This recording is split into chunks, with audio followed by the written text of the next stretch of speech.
దాని love matter నీకు తెలుసు కదా. ఈ మధ్య మీ బాబాయ్ దాన్ని కొట్టే వరకు వచ్చారు. అప్పటి నుంచి దానికి మాకు మాటలు సరిగా లేవు. ఎప్పుడు చూసినా ఆరోగ్యం బాగలేదంటుంది, బయట తిరుగుతుంటుంది. ఏం చేయమంటావు? సర్లే, నేను మళ్ళీ తనతో ఒకసారి మాట్లాడతాను. నువ్వేం బాధపడకు. బయలుదేరదావా? పద.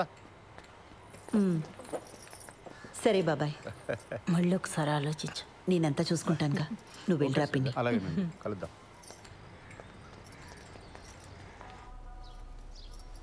పెళ్ళికి ముహూర్తం సరే, ఫస్ట్ నైట్కి కూడా ముహూర్తం ఏంటత్తా? నిజంగానే ఫస్ట్ నైట్కి ముహూర్తం ఏంటమ్మా? వింటుంటేనే డోకొస్తుంది. అందుకేనేమో నీ ముహూర్తం.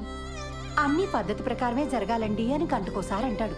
ఆ అబ్బాయి చాలా మంచోడు కాబట్టి ఇవన్నీ చేయాల్సి వస్తుంది. లేకపోతే ఎక్కడ ఈ రోజుల్లో. బాలు అడిగాడా? అసలు ఇప్పట్లో ముహూర్తమే లేదు. మీ ఆయనేమో అమెరికా వెళ్ళిపోవాలి, నీకెప్పుడు వీసా వస్తుందో తెలీదు. అందుకే దొంగ ముహూర్తం పెట్టించుకురమ్మని ఆ రాజేష్ గారిని పంపించాను. ఆ తంతేదో కాస్త అయిపోతే అన్ని పద్ధతి ప్రకారం జరిగాయని మీ ఆయన కూడా సంతోషంగా వెళ్తాడు. తంతు.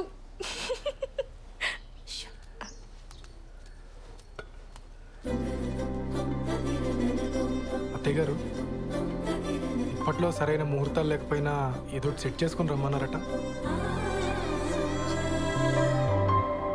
మిమ్మల్ని ప్రతిసారి పద్ధతి అని ఇలా ఇరిటేట్ చేస్తున్నానని నాకు తెలుసండి. మరే విషయంలో మీకు ఇటువంటి ఇబ్బంది ఉండదండి, నన్ను నమ్మండి. అయ్యో, అంత ఎక్స్ప్లెనేషన్ ఎందుకండి? మాకు అటువంటి ఇబ్బంది ఏం లేదు. కాకపోతే మీరేమో యుఎస్కి వెళ్ళాలి, బెంగళూరులో కూడా మీకు చాలా పనులు ఉంటాయి కదా. ఆ తంతు కాస్త అవ్వకపోతే అమ్మాయి మీరు వేరువేరుగా ఉండాల్సి వస్తుందని. నేను వెళ్ళి మీరు పిలిచినప్పుడు వచ్చేస్తానండి. నా ట్రావెల్ గురించి మీరు ఆలోచించకండి. నెక్స్ట్ 3 వారాల్లో ముహూర్తాలు ఉన్నాయన్నారు బావా. పర్లేదు, నాకు వర్క్ ఉన్నప్పుడు బెంగళూరు వెళ్తానండి, లేనప్పుడు హైదరాబాద్లో అంకుల్ వాళ్ళ ఇంట్లో ఉంటా. ఆ ముహూర్తం అది కరెక్ట్గా పెట్టించండి, వచ్చేస్తాను.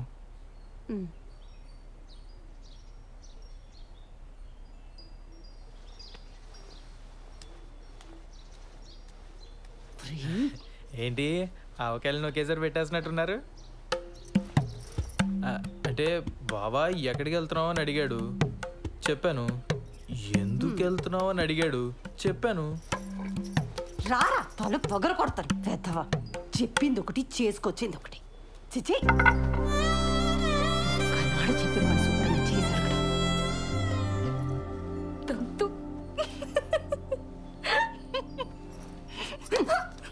మోయ్.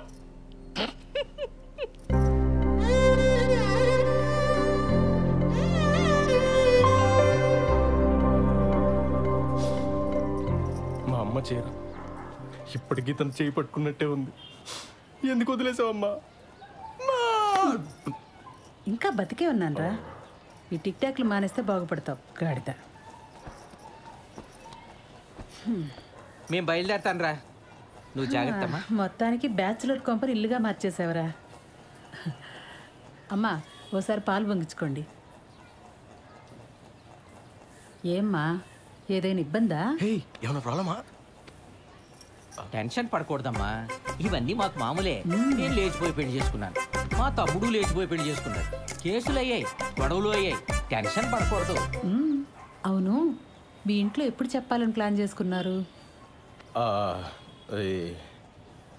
వీలు చూసి చెప్పమ్మా, తెలిసాక ఎలాగో మీ నాన్న మా వాడిని కొడతాడు. దెబ్బలు గట్టిగానే తగులుతాయి, ఎంతైనా పోలీస్ కదా. నాన్న నన్ను అలా భయపెట్టుకో. అయ్యయ్యో భయపడకమ్మా, చంపేయరు, 2-3 గట్టిగా కొడతారంతే. అప్పట్లో వీళ్ళ అన్నయ్య అలాగే కొట్టాడు, పుత్తూరిళ్ళు వచ్చారు 2-3 సార్లు ఫిక్స్ అయిపోయి. ఇది పెద్ద దెబ్బే కాదు, ఆ తర్వాత కుళాయి పైపులతో పడ్డాయి, సాలిడ్గా పడ్డాయి. మరే కొడితే టెంకి పగిలిపోయింది మా వాడికి. ఏనా? నేను ఒకసారి పార్లర్కి వెళ్ళి వస్తానండి. సరే. కాదు నాన్న, చిన్నాళ్ళు వేసిపోయినప్పుడు కూడా ఎలా కొట్టారు కదా. అప్పు వాడికి నాకంటే మీ నాన్నకంటే ఎక్కువ మాటలు పడ్డట్టు పడ్డాయి. మరే చెప్పులతో కొట్టారని టాకు, అందుకేనేమో తర్వాత ఒక్కడే లేచిపోయాడు పాపం. అమ్మా, నీకు విషయం చెప్పాలి.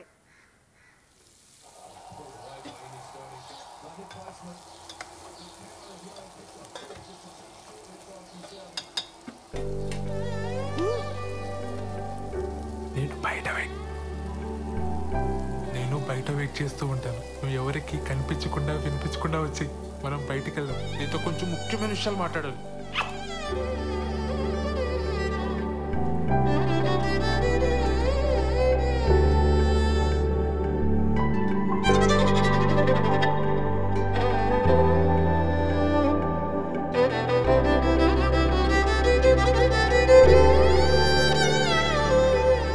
సత్య అనే అక్కడున్నారేంటి?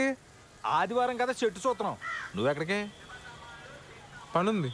సెలవు రోజు పని ఏంట్రా? ఆఫీస్లో ముఖ్యమైన పర్సనల్ పని ఉందన్నయ్య. మేము కూడా వస్తాంరా. పర్సనల్ అంటున్నావు, ఆఫీస్ అంటున్నావు. ఇంట్లో ఆఫీస్ పనులు చేసుకోరా? అలానే నాకు ఆఫీస్లో పర్సనల్ పని ఉంది. ఇద్దరు వెళ్తున్నారా?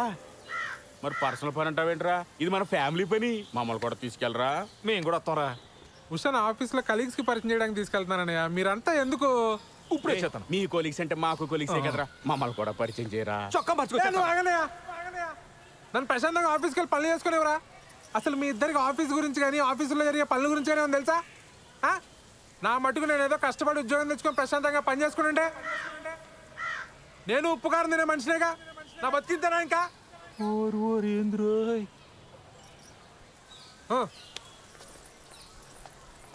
ఏమడిగావనరా అంతలా కోప్పడిపోతున్నాడు?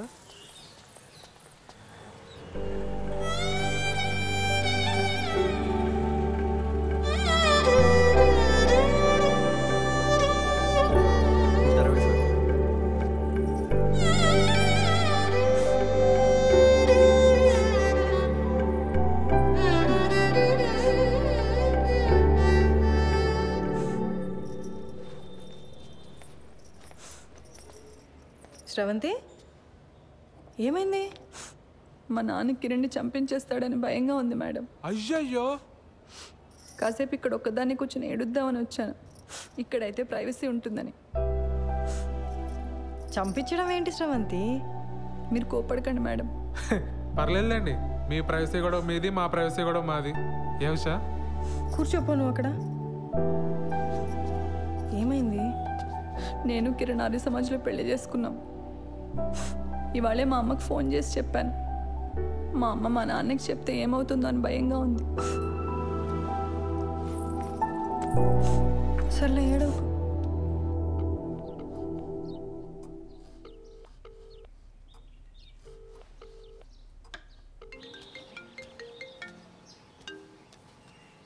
హలో.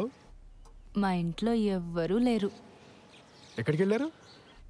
నువ్వు అడగాల్సిన క్వశ్చన్ అది కాదు. మరేం అడగాలి? మళ్ళీ రాంగ్ క్వశ్చన్. నన్ను ఇంటికి రమ్మంటున్నావా? Good bye. సర్లే, బాగా ఆకలేస్తుంది, భోంచేసి వస్తా. మీ ఆంటీ వాళ్ళు చేసిన సోదం తింటావు కానీ ఇక్కడికి వచ్చి నీకు సూపర్ హిట్ వంట చేసి పెడతా. బయలుదేరు. సరే.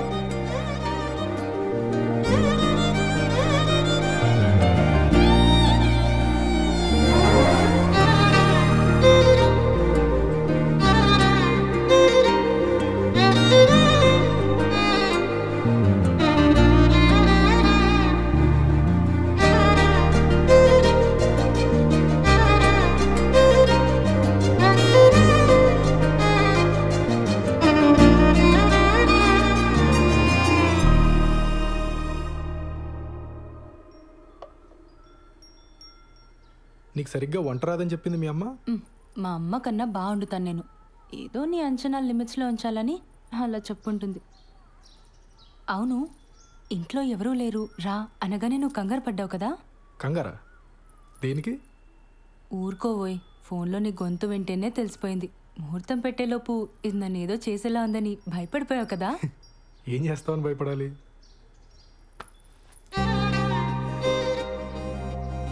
నాకు అస్సలు సిగ్గులేదు, పచ్చిగా మాట్లాడేస్తా, ఆలోచించుకో.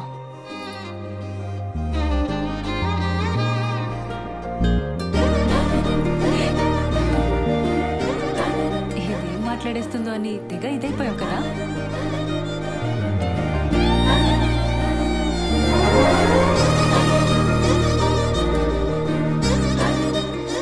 మీ వీసా అప్లికేషన్ ప్రాసెస్ ఎక్కడి వరకు వచ్చింది? టాపిక్ మార్చేసావా? ఆ టాపిక్కే మాట్లాడుతున్నా. నువ్వు త్వరగా వీసా అప్లై చేసావు అనుకో, మనం త్వరగా అమెరికా వెళ్ళిపోవచ్చు. అక్కడ త్వరగా ఒక ఇంట్లో ఉండొచ్చు మనం. అప్పుడు నేను అదైపోటాలు ఇదైపోటాలు ఉండవు. అప్పుడు అప్పుడు నన్ను మరీ మెత్తగా అనుకుంటున్నావు కదా, నేను నీకంటే దొడుకు చూపించనంతే. చూపించని దొరుకుతనం దేనికి బాలరాజు? బాలసుబ్రహ్మణ్యం.